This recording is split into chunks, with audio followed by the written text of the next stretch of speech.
Hey everybody, welcome back. Well, I found a little, excuse me. I found a little wall here. I keep forgetting to take video. I'm horrible about this. I want the channel to grow, but my entire life doesn't revolve around making videos, so I forget to make the videos a lot. But I got one little wall left I need to do, and I'll show you where it goes.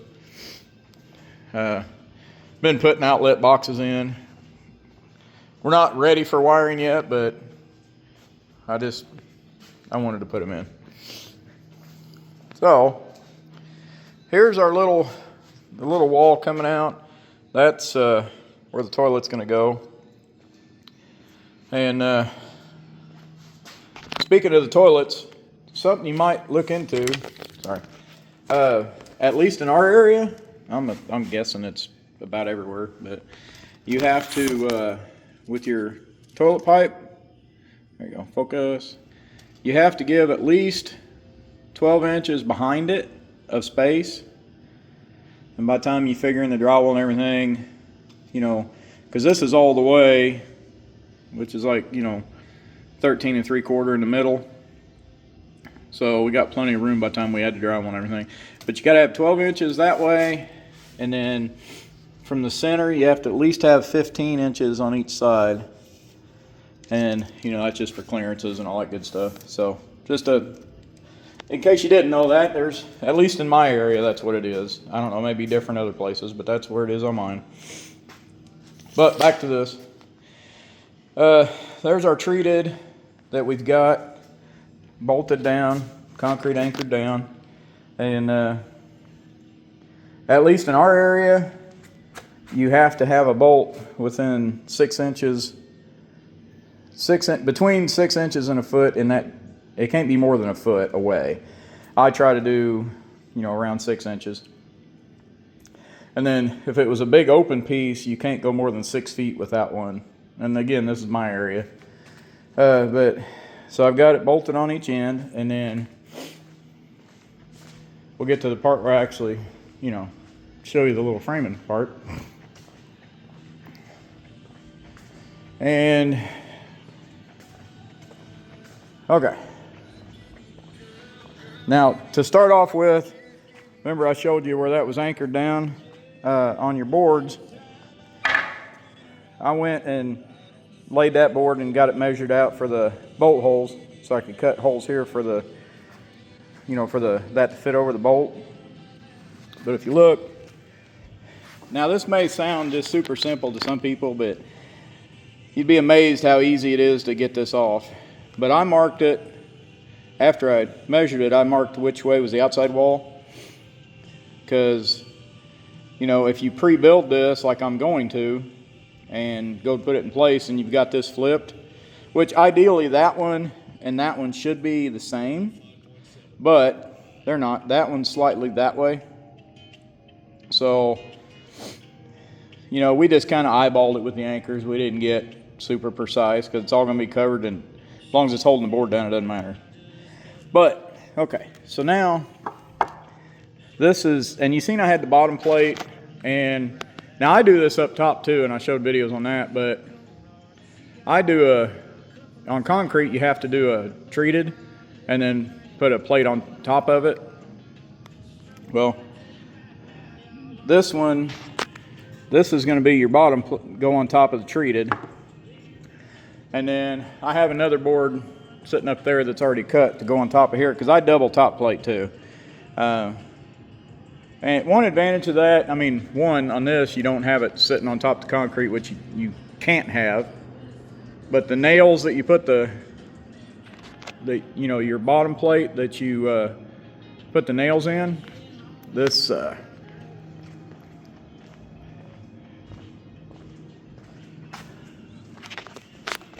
your plate here that you're going to run your nails up into this, your studs,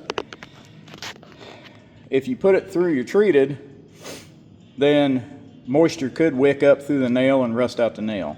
If you do it this way, it's not going to get to that nail. So just something to, thunk about. And when I do the 16 on center with studs, I always go outside wall in, starting with my first measurement over there, working my 16 on center this way. And then this side of the house, I'm going to start at the outside wall and work my way in. And then front to back, I start in the back of the house and I work my way towards the front for my 16, like on this hallway.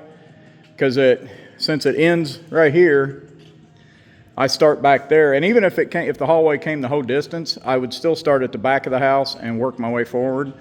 And I did the same upstairs on that hallway. I started the back of the house forward for my 16 on center. But when you measure it out, guys should be getting used to my wonderful camera work by now. But if you look, if you mark it 15 1/4 and 16 3/4, there's your 1.5 inches for your stud with 16 in the middle. And then, you know, of course, I don't mark the ends because I just know there's going to be one on each end. But I'll do my 16 on center and then take speed square, just line it up. And if you got both of these together, just put your line across it and go. Now this is going to be the bottom or the top of the wall, so set that there. And then we'll run this down here and then just nail all your studs in and go crazy with it. You know, it's really simple to do that. And then since this is the